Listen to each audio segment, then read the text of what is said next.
வினோத் இல்ல வினோத் சொல்லுங்க வினோத். நீ கற்ற கல்வி உன் சமூகத்திற்கு பயன்படவில்லை என்றால் நீ சாவதே மேல் என்று கூறியிருக்கிறார். இந்த காணொலியை எல்லோருமே பார்த்திருப்பீங்கன்னு நினைக்கிறேன். என்னன்னாக்க பிக் பாஸ் நிகழ்ச்சிக்குள்ளாக ஒரு நிகழ்ச்சி நடக்கிறது. அந்த நிகழ்ச்சியில ஒவ்வொரு கண்டஸ்டன்ட்டும் தங்களுடைய கருத்துக்களை கூறுறாங்க. அந்த வகையில வினோத் எனக்கூடிய ஒரு கண்டஸ்டன்ட் என்ன பண்றாருன்னா தன்னுடைய கருத்தா அம்பேத்கர் அவர்களுடைய கருத்தை கூறுகிறார். அம்பேத்கர் அவர்கள் சொன்ன வார்த்தையை கூறுகிறார். என்ன? நீ கற்ற கல்வி உன் சமூகத்திற்கு உதவவில்லை என்றால் நீ வாழ்வதை விட சாவதே மேல் என்று அம்பேத்கர் அவர்கள் சொன்னார் என்று வினோத் அவர்கள் சொல்லுகிறார். ஆனால் இடையில் வரக்கூடிய அந்த வாசகத்தின் இடையில் வரக்கூடிய அம்பேத்கர் சொன்னார் என்கிற வார்த்தையை பிக்பாஸினுடைய நிகழ்ச்சியிலே வெட்டி ஒட்டி அதனை மியூட் செய்து, அதாவது அம்பேத்கர் அவர்களுடைய பெயர் வெளிவராதவாறு உச்சரிக்காதவாறு மற்ற வாசகங்கள் எல்லாத்திலுமே வெளியிடுறாங்க.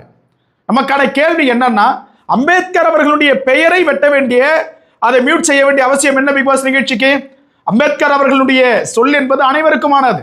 சமூகமற்று, சாதியற்று, இனமற்று, மொழியற்று, மதமற்று அம்பேத்கர் அவர்கள் சொன்ன வார்த்தை என்பது அத்துணை உழைக்கும் வர்க்கத்திற்குமான வார்த்தை. இந்த வார்த்தையை பிக் பாஸ் நிகழ்ச்சியில ஏன் கட் பண்ணாங்க அப்படின்றது ஒரு பெரும் கேள்வி. நம்ம பலமுறை பல காணொலிகளில் சொல்லிட்டோம். இந்த நிகழ்ச்சி அப்படிங்கிறது ஒரு டிஆர்பி ரேட்காக, ஒரு மார்க்கெட்டிங் ஸ்ட்ராட்டஜியை பேஸ் பண்ணி தான் இந்த நிகழ்ச்சி என்பது முற்றிலுமாக அரங்கேறி வருகிறது. இது சமூக சீர்கேட்டினை முற்றிலுமாக ஒரு பெரும் இழி கலாச்சாரத்தை நோக்கி சென்றடையக்கூடிய ஒன்றுதான் இந்த நிகழ்ச்சி.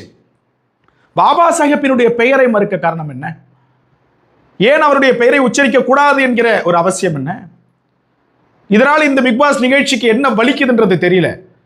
இனி வரக்கூடிய காலகட்டங்களில் நாம் அவர்களை குறை சொல்வதை விட நாம் அவற்றை புறக்கணித்து செல்வதுதான் மேலானது.